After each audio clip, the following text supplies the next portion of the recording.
100 kilometre प्रति घंटे की रफ्तार से मचेगी तबाही, लोगों को रहना होगा अलर्ट। जी हां, बंगाल की खाड़ी में बने चक्रवात मोंथा को देखते हुए आंध्र प्रदेश और ओडिशा ने रविवार से ही तैयारियां शुरू कर दी हैं। इस सीजन का पहला चक्रवाती तूफान मोंथा यानी कि साइक्लोन मोंथा बंगाल की खाड़ी में डेवलप हुआ है। ये मंगलवार देर रात लगभग 90 से 110 किलोमीटर प्रति घंटे की रफ्तार की तूफानी हवाओं के साथ तटीय राज्यों, खासतौर पर ओडिशा की बात करें और आंध्र प्रदेश की बात करें, वहां से टकरा सकता है, ये आशंका जाहिर की जा रही है। देखिए, इसी को लेकर अब मौसम विभाग ने भी अलर्ट जारी कर दिया है। आपको ये भी बता दें कि मोंथा रविवार देर रात आंध्र प्रदेश के काकीनाडा से लगभग 830 किलोमीटर और ओडिशा के गोपालपुर से 930 किलोमीटर दूर था, यानी कि तटीय इलाकों से थोड़ा दूर है, लेकिन इसका असर भी होना अब शुरू हो गया है। कई ऐसे राज्य हैं जहां पर बारिश भी हो रही है। हालांकि देखिए, साइक्लोन ट्रैकर वेबसाइट zoom.earth उनके मुताबिक ये साइक्लोन 75 किलोमीटर प्रति घंटे की रफ्तार वाली हवाओं के साथ तटीय इलाकों की ओर अब बढ़ रहा है। दरअसल आपको ये भी बता दें कि ये तूफान मंगलवार देर रात तक तेज होकर तटीय इलाकों में पहुंच सकता है, क्योंकि इसकी रफ्तार लगातार बढ़ती हुई नजर आ रही है। जो ट्रैकर ट्रैक कर रहे हैं इसे, ये माना जा रहा है कि अभी 75 किलोमीटर प्रति घंटे की रफ्तार से हवाएं चल रही हैं, जो बढ़कर 90 से 110 हो सकती हैं। उस वक्त हवा की रफ्तार 90 से 110 किलोमीटर प्रति घंटे की रफ्तार से जो है लगातार जो है तटीय इलाकों से टकरा सकता है, बहुत ज़्यादा हवाएं चल सकती हैं।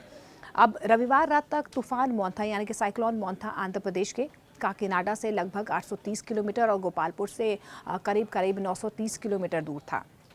अब मौसम विभाग ये अनुमान जाहिर कर रहा है कि ये तूफान मछलीपट्टनम और कलिंगपट्टनम के बीच आंध्र प्रदेश के तट पर टकरा सकता है। तूफान मोंथा यानी कि साइक्लोन मोंथा आने की वजह से अब आंध्र प्रदेश, तेलंगाना, ओडिशा, छत्तीसगढ़ और तमिलनाडु में 27 से 30 अक्टूबर के बीच भारी बारिश होने की संभावना है। हालांकि कुछ ऐसे राज्य हैं जहां पर इसका असर होना भी शुरू हो गया है और इसी स्थिति को देखते हुए भारतीय सेना को तैयार रहने के लिए कहा गया है। प्रशासन की तरफ से पुख्ता इंतजाम किए गए हैं। एनडीआरएफ, एसडीआरएफ, सेना ने भी मोर्चा संभाल लिया है। ओडिशा में सरकार ने 8 जिलों को रेड जोन यानी कि सबसे ज्यादा खतरे वाले इलाके घोषित किया है। साइक्लोन मोंथा आने की वजह से आंध्र प्रदेश, तेलंगाना, ओडिशा, छत्तीसगढ़ और तमिलनाडु में 27 से 30 अक्टूबर के बीच भारी बारिश होने की संभावना है। इस स्थिति को देखते हुए भारतीय सेना को तैयार किया गया है। ओडिशा में सरकार ने 8 ऐसे जिले हैं जिन्हें रेड जोन भी घोषित कर दिया है और ये जिले हैं मलकानगिरी, कोरापुट, नंबरपुर, रायगढ़, गजपति, गंजम, कंधमाल और कालाहांडी। ये ऐसे तमाम इलाके हैं जहां पर कुछ लोगों को दूसरी जगह शिफ्ट भी किया गया है, क्योंकि यहां पर इन्हें रेड जोन घोषित किया गया है, यानी कि यहां पर भारी से भारी बारिश हो सकती है या तेज़ तूफान आ सकता है और यही वजह है कि प्रशासन की तरफ से पहले ही तैयारियां कर ली गई है। देखिए, अधिकारियों का ये भी कहना है कि मंगलवार और बुधवार को इन जगहों पर बहुत तेज़ बारिश, तेज़ हवाएं चल सकती हैं। सबसे ज़्यादा असर यहाँ पर देखा जा सकता है, लोग प्रभावित हो सकते हैं सीधे तौर पर और यही वजह है कि कुछ लोग तो खौफज़दा हो गए। हालांकि प्रशासन ने उन्हें असुरक्षित स्थानों पर ज़रूर पहुँचा दिया है। उत्तर भारत में अब मौसम बदलने वाला है। ये भी अनुमान जाहिर किया जा रहा है कि दिल्ली, एनसीआर में अगले 3 दिनों तक मौसम में बदलाव देखने को मिल सकता है। यहाँ पर भी सीधे तौर पर इसका असर हो सकता है। मौसम विभाग के मुताबिक 27 और 28 अक्टूबर की शाम या रात में हल्की बूंदाबांदी हो सकती है और हमने देखा भी है कि किस तरीके से दिल्ली एनसीआर का मौसम जो है उसमें तब्दीली देखी जा रही है। आज सुबह भी धुंध छाई हुई है। माना यही जा रहा है कि क्या इसका असर अब छठ पूजा पर भी देखने को मिल सकता है। हालांकि देखिए, अभी तक हल्की बूंदाबांदी जो है कई इलाकों में देखी गई है। उत्तर प्रदेश में भी 27 अक्टूबर से अगले 4 दिनों तक बारिश का अलर्ट जारी किया गया है, यानी कि वहां पर भी बारिश हो सकती है। बिहार में बंगाल की खाड़ी में बने चक्रवात का असर भी देखने को मिल सकता है। मौसम विभाग का ये भी कहना है यहाँ पर कि 29 से 31 अक्टूबर के बीच बिहार में हल्की बारिश हो सकती है, जबकि कुछ जिलों में तेज़ हवा और गरज के साथ बारिश हो सकती है। अब कुछ न्यूज़पेपर्स की तरफ से ये भी दावा किया जा रहा है कि काकीनाडा में अधिकारियों ने होप द्वीप से लोगों को सुरक्षित जगहों पर ले जाना भी शुरू कर दिया। वहां से लोगों को रेस्क्यू किया जा रहा है, सुरक्षित स्थानों पर पहुंचाया जा रहा है, क्योंकि प्रशासन की तरफ से भी अपनी तैयारी की गई है। भारी बारिश की चेतावनी की वजह से 27 से 31 अक्टूबर तक स्कूल बंद रहेंगे। इसके अलावा पश्चिमी गोदावरी जिले में भी 27 और 28 अक्टूबर को स्कूल और कॉलेज यहाँ पर भी बंद रहेंगे। ये भी प्रशासन की तरफ से जो है तमाम इंतजाम किए गए हैं। इसके अलावा जो समुद्र तट हैं वहाँ पर भी खासा जो है अलर्ट जारी किया गया है। वहाँ पर भी लोगों को जो है दूसरे स्थानों पर शिफ्ट किया जा रहा है। इसके अलावा रिपोर्ट्स ये भी बता रही हैं कि मनोरंजन की सारी गतिविधियाँ रोक दी गई हैं। कोई भी इवेंट्स नहीं होंगे या कोई भी ऐसे एक्टिविटी जो है ख़ासतौर पर जो एंटरटेनमेंट से जुड़ी हुई है तट के आसपास या इन इलाकों के आसपास अगर होती है, इन राज्यों में खासतौर पर जो तटीय इलाके हैं वहाँ पर होती हैं, उन्हें फ़िलहाल जो है रोक दिया गया है।